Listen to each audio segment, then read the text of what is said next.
So you're probably wondering, am I graduating or am I just the kind of guy that likes to wear gowns? Might be both, actually.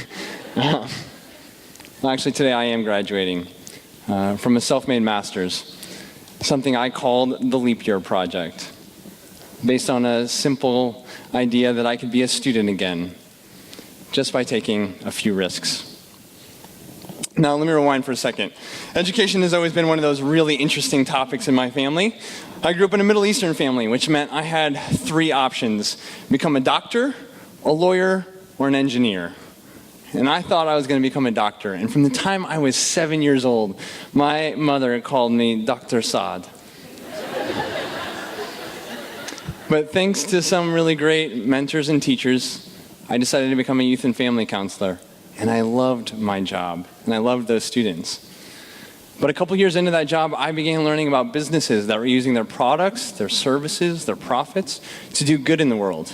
It was a category of business called social enterprise. And I was hooked on this idea of creating change by starting businesses and solving problems. And so I began asking around and seeing what would be a good next step. And the idea of an MBA continued to surface. And I thought, well, this is perfect. I'm 25. I have a few years of experience underneath my belt. And frankly, I could possibly get some of that education that I had missed out on, maybe in some of the prestige of not becoming one of those three professions. So I hit the books and I studied for this crazy test called the GMAT. It's the entrance exam for business school. Whoever made that test should get an award for some kind of, I don't know, torture? What? And I studied like mad in the evenings outside of my job. But as I was researching the options and the programs, I began to wonder if the cost and frankly the options fit me. I didn't have the money to spend on an MBA, and I didn't know if I was a classroom guy. It made me ask a lot more questions about education and what causes us to learn. Or maybe better yet, what causes us to stop learning. For me, I'm one of those guys that I learn best when I get uncomfortable, when I have to learn, when I'm pushed to learn. It's those experiences that make me figure things out. And as I was looking at programs, it seemed like colleges made things a little bit easier. Well, maybe not easier, at least comfortable. They touted big buildings and amazing professors and beautiful dorms and great food and, okay, well maybe not the food part, but they had everything figured out for me and what I would do and what I should study and what I should figure out. It seemed like a great option, but maybe not for me. And then I remember on April 3rd, after several months, a light bulb in the morning. You know, one of those moments where you wake up and you're like, whoa, I have an idea. It was really just the collision of ideas for me. I'd been thinking about all the different ways I wanted to learn or could learn if I wanted to learn on my own. And so I began writing down, all these different things that I knew I could do. I knew I could probably do some interviews or do some reading and writing and probably do a couple of internships or apprenticeships and conferences. And there are all these different things. And I put them all on a sheet of paper. You know, it probably wasn't that spectacular. You probably would have written a lot of the same things as well. But at the top of the page, I wrote the Leap Year Project. Because as I was looking at this page, I was thinking, if I try to do this, I'm probably going to have to quit my job. Which is no small feat. I mean, this was a big deal. I was thinking about not going to a business, not going to another job, not starting another business, not going underneath the umbrella of a school, but just leaving my job to learn. So I didn't do anything rash right away. I did a lot of interviews.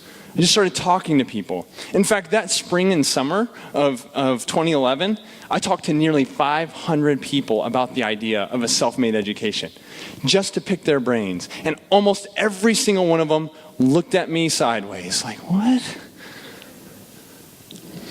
But as I was talking to them, I got a ton of feedback about what things I could possibly do and who I should talk to. And then the best part of the conversation happened when I asked them this. Okay, if you were me, what risk would you take to change your world, to change something for the better in your life, for your community? What would you do? Now, at first, The responses were quick. People brushed off the question, said that their time had come and gone. They had responsibilities, families, bills. There was no room for such risk. But then a little prodding, some pensive silence. And then, my wife and I have always wanted to adopt, so we'd probably adopt. Or if I had some time and space, I'd probably just finish my degree. I never got to do that. Or I've never left the United States, and I'd probably just do a service trip as I watch the news and see everything that's happening. Or something as simple as, I know volunteering is important, I've just never made the time. Their hopes were simple and lovely, and were confirming in me this idea that in order to learn how to create any sort of change, comfort would have to be compromised. So I went all in on this idea of forming a self-made master's program based on the idea of creating risks. And it was a simple idea. 12 months, 12 experiences, all around design, business, and social change, what I believe to be a really powerful triangle for creating change. Now this would take me from Chicago to China, Costa Rica to Cairo, LA, Seattle, Boulder, and of course Chicago. But before I tell you about any of that, one of my biggest challenges was I was leaving my job, which means I had to figure this out, cost. I mean, I don't have some massive trust fund, and FAFSA doesn't let you take a loan out for your own self-made degree, in case you're wondering. So I got creative. I asked 200 people to subscribe to the project at $10 a month. They would get to learn from my lessons and get to see what I was doing, and I'd have the means to run their project. Now, after several really interesting conversations about why in the world anyone should give me a penny, roughly 100 trusting individuals gave me just what I needed. But then, travel. How would I tackle that? I knew I wanted to leave Chicago, and that kind of stipend wasn't going to get me all the places I wanted to go.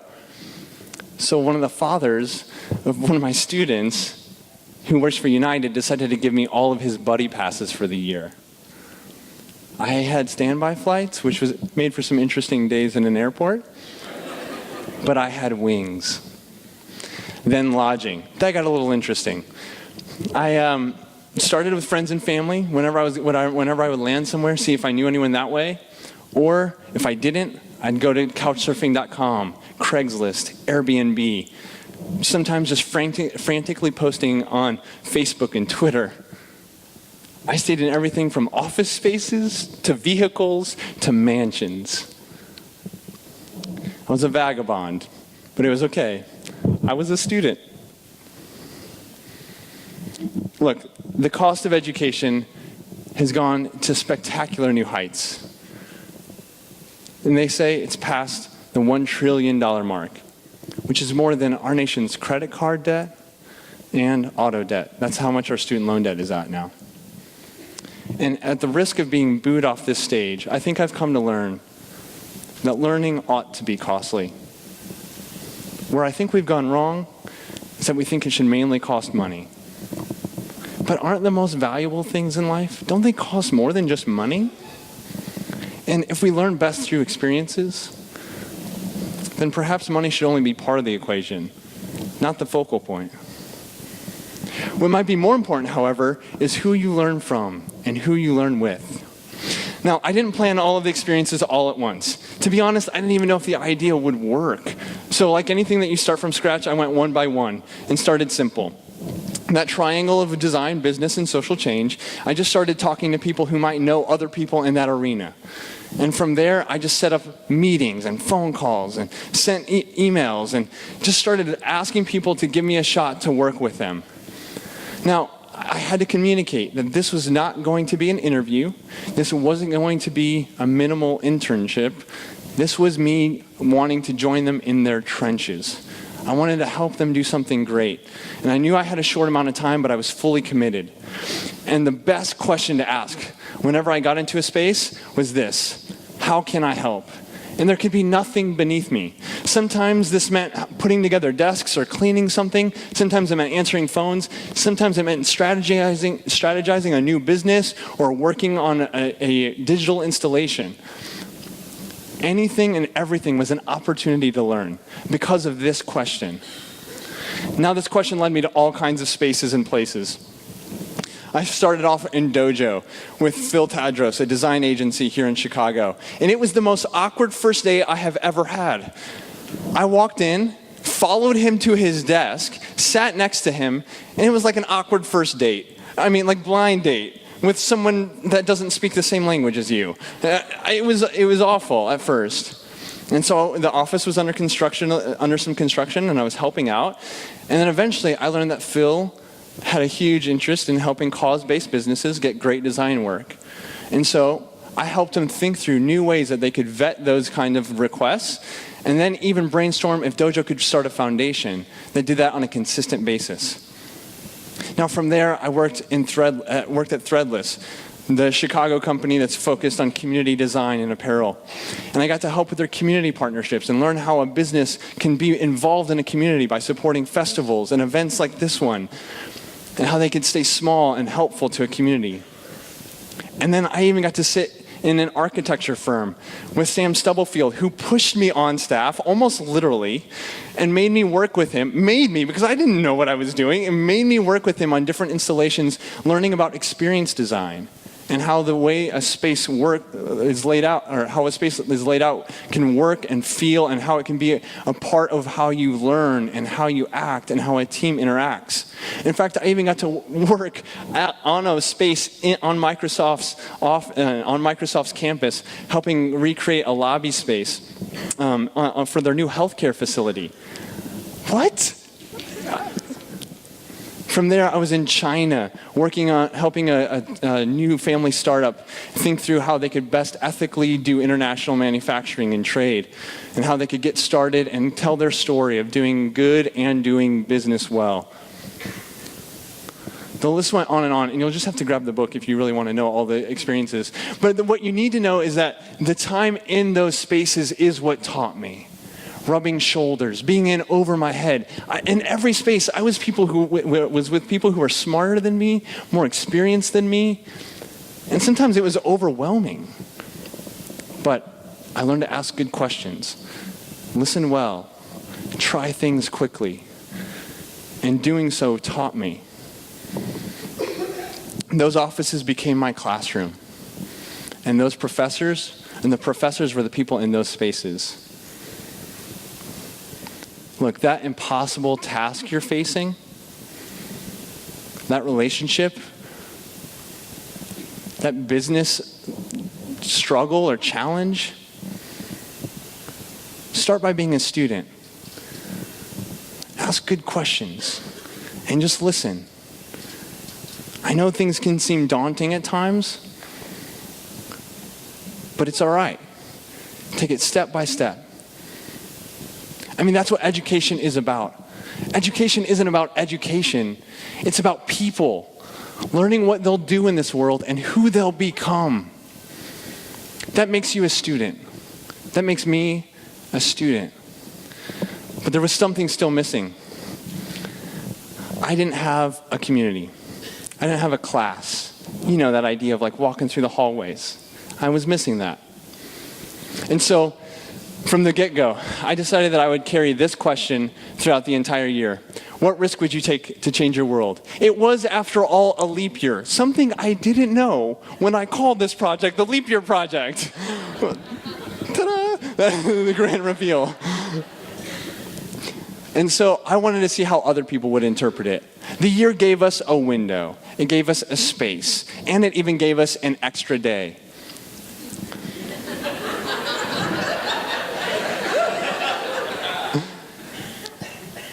So I asked some really good friends, talented friends, to help me build a website where people could go in and tell their story of what leap they were going to take that year. You know, we had a deadline, and people had to do their thing by the end of the year. And now, completing all of this and trying to manage all the social media of all this and trying to build this community would be a class all on its own. I remember thinking, man, no one is going to take me up on this. I'm a nobody from nowhere. Who's going to follow my little project? But I remember being so ecstatic getting the first story. This girl, Liza Hevner, a girl who was working on Capitol Hill, who had been toying around with the idea of leaving her job to do a 100-day stint in Borneo, a deforestation project, stumbles on the project and gets that final nudge to do it and decides to do it. And we stay in touch throughout the year. Or this guy, Nick Gaines, who for 7 years had been thinking about finding his biological father, and every time he got clues would get a little bit scared and would back down, and decides that this year would be the year he does it. Not only does Nick Gaines go all the way through with it, finds his biological father, but they're now friends. Or this girl who has a passion for homelessness and a passion for running, and is not sure what to do with the pair of them, decides to bring them together, and with a group of friends plans a citywide 5K as her Leap Year project, and is able to give thousands of dollars to an organization who helps in the homeless community. I was no longer the only student. We became this community, this school of people who were willing to try to do anything that we could to create change, to do great things, despite the cost. Some of our risks and leaps were simple, some were huge, some failed, and some succeeded. But together we offered each other a space, a community, permission, knowing that whatever happened, there would be great lessons around the corner. I know risks are a difficult thing to kind of swallow and think about how and where and what and how can I make it happen? And often those are lonely moments. Trust me. But there's something so empowering knowing you're not the only one. And knowing that it's not about what you accomplish. It's about who you become.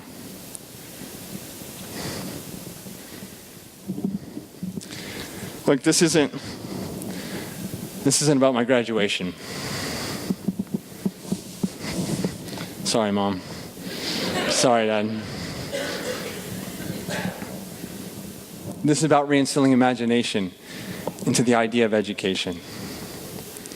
And re-envisioning our classrooms as office spaces, farms, coffee shops, studios, and our professors as CEOs, creatives, entrepreneurs, leaders, and friends.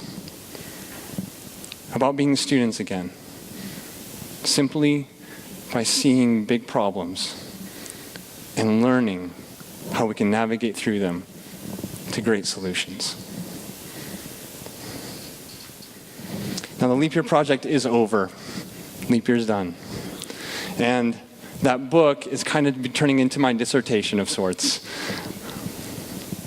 We hope to try to do the project again in 2016, 2020, and creating a type of social good Olympics around doing great things, a window, a space, an opportunity. But something else has happened. I was one guy trying this educational project all on my own, and doing so turned out great results. But there's been a lot of people who've pushed me on how we can help other people do the same thing. So today, for the first time, I'm announcing that we're going to start something pretty incredible, a school called Experience Institute.